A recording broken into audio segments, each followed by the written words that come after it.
Let us pray in the name of the Father, and of the Son, and of the Holy Spirit. Amen.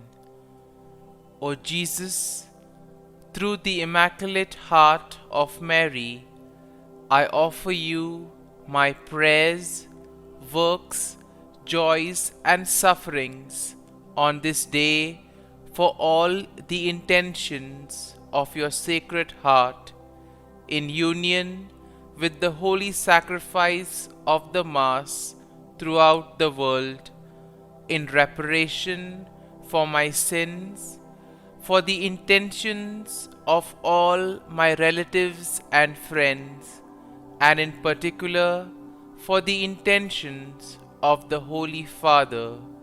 Amen. Let us pray for the intentions of the Holy Father for the month of May, for church movements and groups. We pray that church movements and groups may rediscover their mission of evangelization each day, placing their own charisms at the service of needs in the world. Our Father, who art in heaven, hallowed be thy name. Thy kingdom come, thy will be done, on earth as it is in heaven. Give us this day our daily bread, and forgive us our trespasses, as we forgive those who trespass against us. And lead us not into temptation, but deliver us from evil. Amen. Hail Mary, full of grace, the Lord is with you. Blessed are you amongst women, and blessed is the fruit of thy womb, Jesus.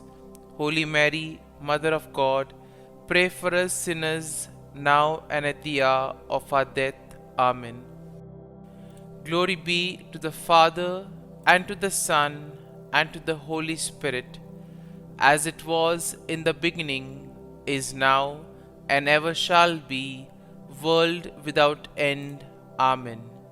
My dear friends, as we gather together to pray to the Lord, as we have gathered to spend this time with Jesus, let us offer to the Lord all our worries, all our difficulties.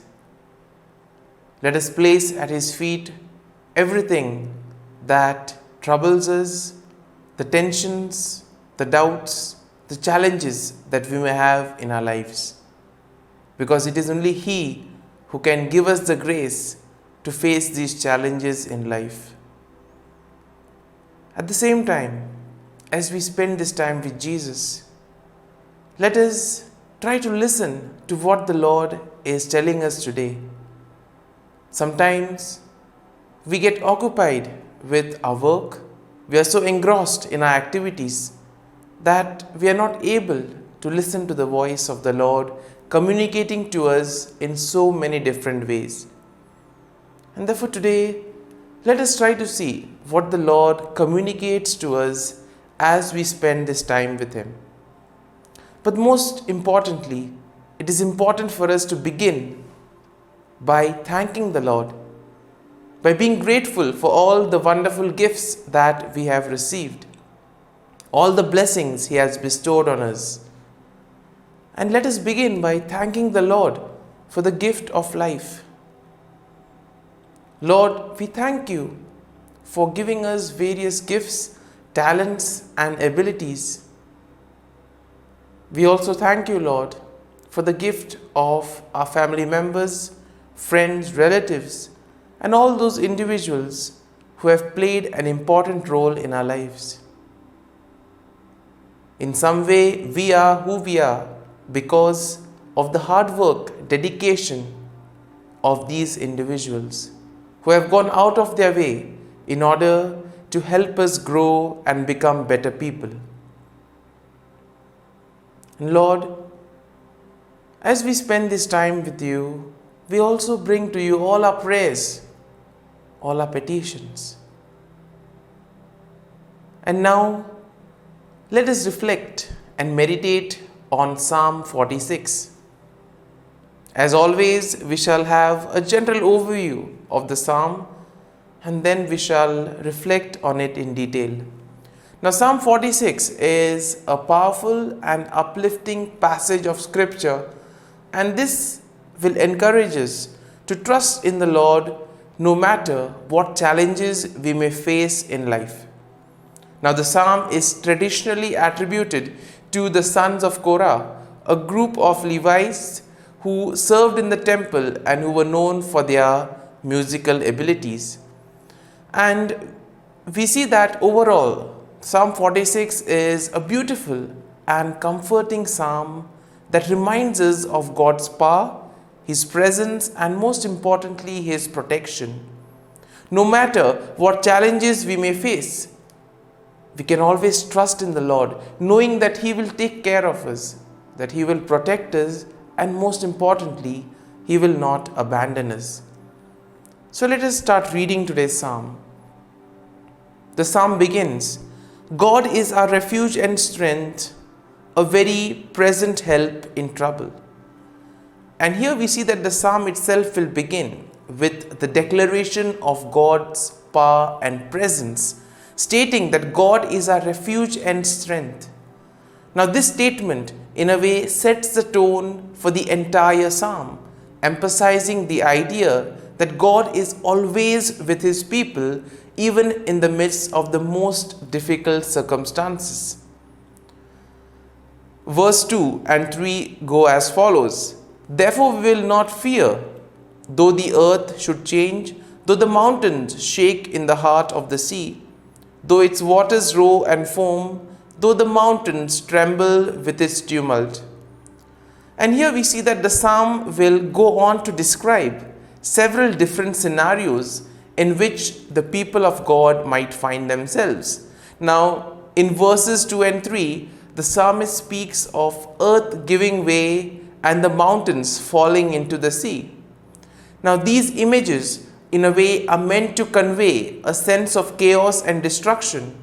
But even in the midst of such upheaval, we see that the psalmist declares that God is still with His people. God remains faithful to His people so that there is no need for the people to fear. The psalm continues, there is a river whose streams make glad the city of God, the holy habitation of the Most High. God is in the midst of the city. It shall not be moved. God will help it when the mountains and the mornings dawn. The nations are in an uproar, the kingdoms totter. He utters His voice and the earth melts. The Lord of hosts is with us. The God of Jacob is our refuge. Now here in verses 4 to 7, we see that the psalm shifts to a description of the city of God, which is a symbol of God's kingdom and His presence among the people. Now the psalmist describes how God protects the city and its people even in the face of enemy attacks. Now, the imagery that is shown over here is quite powerful and inspiring, and this in a way reminds us that God is our protector and our strength. In our lives too, we face various situations where things look difficult, and therefore the psalm will invite us to have faith, to trust in the Lord even in these most difficult moments of our lives. And we see that the psalm concludes, come behold the works of the Lord, see what desolations He has brought on the earth. He makes war cease to the end of the earth. He breaks the bow and shatters the spear. He burns the shields with fire. Be still and know that I am God. I am exalted among the nations. I am exalted in the earth. The Lord of hosts is with us. The God of Jacob is our refuge. And here, my dear friends, we see that the psalm concludes with a call to all the people to recognize God's power and to be still in His presence. As we said earlier, God communicates to us in the silence of our hearts or through the people around us. And that is why it is important for us to see what the Lord is trying to tell us today, either through the psalm or to the people or in the silence. Let us listen to the voice of the Lord. The psalmist writes, "Be still and know that I am God. I will be exalted among the nations. I will be exalted on the earth." And here we see that this verse is very often quoted as a reminder to believers to take time and be quiet and reflect on the presence of God in their lives. My dear friends, as we have meditated on Psalm 46, let us now close our eyes at this morning hour and let us thank the Lord. Let us praise the Lord. Let us glorify the Lord. Loving Father, you have given us this time in the morning. You have been gracious to us. You have given us your Son, our Lord Jesus Christ, who has cleansed us from our sins. He has taken away all our sins and has given us new life. Lord, as you have sent us the Holy Spirit, we ask you, Lord, to bless us and protect us. Lord, you have given us good health of mind and body. You have kept us safe. You have given us a good night's rest. For all this, Lord, we thank you, we praise you, and we glorify you. You have given us this time in the morning to spend with you, to reflect on the psalm. And for this, Lord, we are grateful to you. For your great love and mercy, O Lord, we praise you. We thank you, O Lord. You are merciful and you have blessed us in so many ways. Lord, we offer this day to you. Whatever we do today, may it be according to your will. Be with us, guide us, protect us, so that all our words and actions may radiate your love, joy, and mercy to the world around us. My dear friends, let us now spend a few moments in silence, reflecting on Psalm 46. Let us try to recollect some verse that we liked, or maybe a thought that touched our hearts. And let us meditate and reflect over this verse or this thought. And let us allow the psalm to take root in our hearts, so that we too may be able to place our faith and trust in the Lord. So that even in the most difficult situations in our lives, we may trust in Him and dedicate all our life to Him, knowing that He will be there to guide us and protect us in every situation.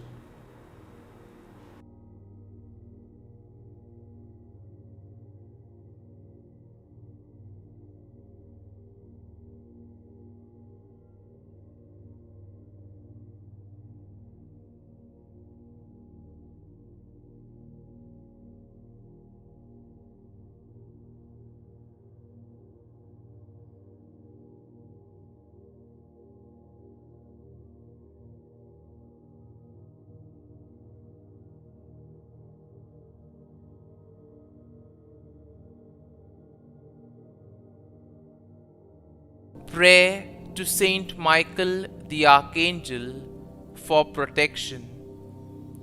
Saint Michael the Archangel, defend us in battle. Be our defense against the wickedness and snares of the devil. May God rebuke him, we humbly pray. And do thou, O Prince of the heavenly hosts, by the power of God, thrust into hell Satan and all the evil spirits who prowl about the world, seeking the ruin of souls. Amen. Act of Adoration.